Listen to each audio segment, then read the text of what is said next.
নমস্কার, আমি সমাপ্তি। চলুন আজকে আপনাদের সাথে শেয়ার করব সাম্বার রেসিপি আর ওই নারকেলের চাটনির রেসিপি।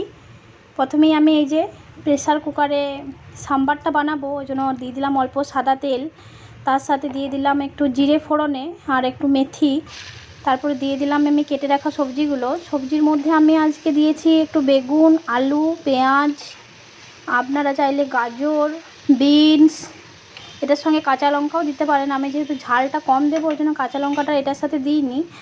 আর সজনে ডাঁটা আর কি, যে সবজিগুলো আপনারা দিতে চান সবই দিতে পারেন আর কি। আর আমি আজকে এটা বানাচ্ছি তো মুগ আর মুসুর ডাল দিয়েই।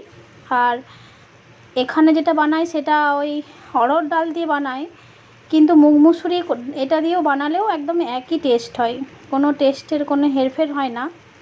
আমি সাথে দিয়ে দিলাম অল্প লবণ আর অল্প হলুদ।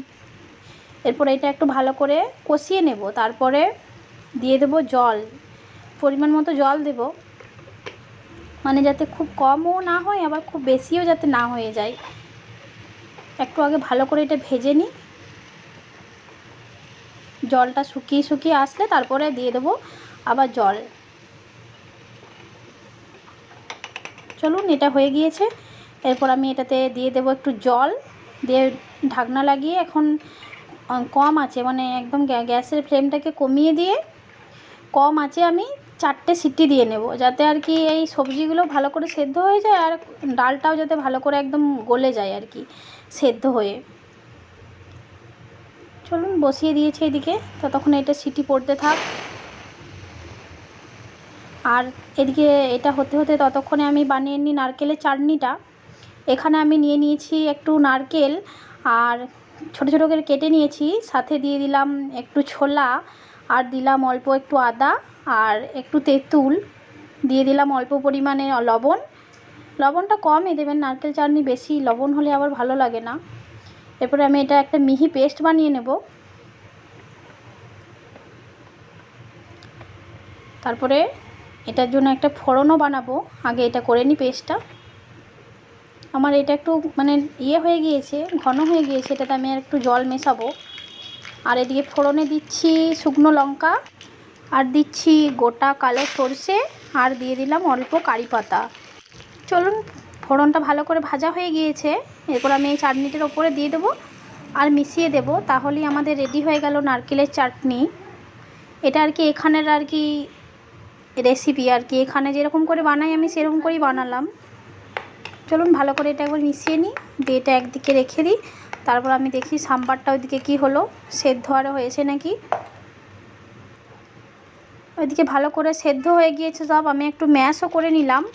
এরপর আমি দিয়ে দিচ্ছি এই যে সাম্বার মশলা একটা, এই সাম্বার মশলাটা দিলে একটা দারুণ টেস্ট আসে। আর এটাতেও আমি একটু ফোড়ন দেবো ওই রকম করেই। আগে এটা ভালো করে মিশিয়ে নিই, দেখুন কীরকম আর কি ঘনত্বটা হবে। আর আমি এটার সাথে দিয়েছিলাম একটু তেঁতুল গোলা জল, যেটা আমি ভিডিওতে দেখালাম। এটার ফোড়নটা রেডি করে নিই। এদিকে দিয়ে দিয়েছি সাদা তেল, তার সাথে দুটো শুকনো লঙ্কা, কালো সর্ষে আর একটু হিং আর দিয়ে দিলাম কারি পাতা। এটাতে দিয়ে দেবো, দিয়ে ভালো করে মিশিয়ে নেব, তাহলেই আমাদের সাম্বারও রেডি। আর আমি ধোসাটা তো বানাবো ইনস্ট্যান্ট ব্যাটার দিয়ে, আপনারা বাড়িতে বানাতে চাইলে আর কি মাওটা বানাতে হয় একদিন আগের থেকে বানিয়ে রাখলে, এটা যেটা বানানো থাকে আর কি একদিন আগে বানিয়ে রাখলে ধোসা ইডলি সবই আর কি ভালো হয়। এখানে তো বানাই সেই বিউলির ডাল আর চাল দিয়ে এই ব্যাটারটা। আর যদি আপনারা শুধু ইডলি বানাতে চান তাহলে তো সুজি আর দই দিয়েই হয়ে যাবে, একটা ঘনত্ব করে একটা ব্যাটার বানালেই। আর এই ধোসা বানাতে চাইলে এই চাল আর বিউলির ডাল আর একটু মেথি ভিজিয়ে রেখে সেটা তারপরে ভালো করে পেস্ট করে নিয়ে একদিন আগে সেটা বানিয়ে রেখে দিতে হবে, তাহলে আর কি এই মাওটা আর কি ভালো হয়, মানে ক্রিস্পি। এই ধোসা ইডলি সবগুলোই আর কি, ইডলি হলে নরম হয়, ধোসা হলে এই যে ক্রিস্পি ভাবটা আসে একটা। আমি তো এটা ইনস্ট্যান্ট ব্যাটার দিয়ে বানাচ্ছি, আমি কোনো দিন বানাইনি এরকম। আমি আর কি আমার নিচে একজন থাকতো আগে, আন্টি ভাড়া থাকতো, সে মাঝে মাঝে আমার কাছে ওই মাও এই ফ্রিজে রেখে দিয়ে তো বানিয়ে, তার কাছেই আর কি শুনেছি যে এটার চাল ডাল দিয়ে বানায় আর কি একটু মেথি। চলুন আমি একে একে ধোসাগুলো করে নিই।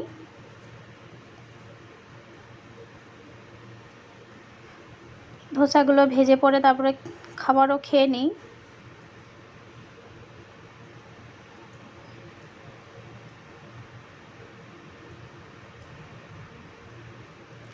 আগে এগুলো বানিয়ে পুচুকে খাইয়ে নেব, তারপরে ও পাপাকেও খেতে দিয়ে দেবো, আমিও খেয়ে নেব।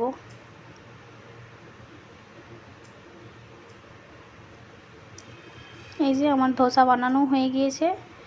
এদিকে সাম্বারটা একটু নিয়ে নিই, আর নারকেলের চাটনিটা কিন্তু ভালোই হয়েছিল। আমি নারকেলের চাটনি একদিনও বানাইনি, কিন্তু দোকানের মতোই টেস্ট হয়েছিল আর কি। দিয়ে দিই একটু নারকেলের চাটনিটাও। আরেক ধরনের এখানে চাটনিও দেয়, যেটা আর কি চাটনি, ওই টমেটো আর পেঁয়াজের চাটনি। সেটা একদিন আমি বানিয়েছিলাম, কিন্তু সেটা রেসিপি শেয়ার করা হয়নি।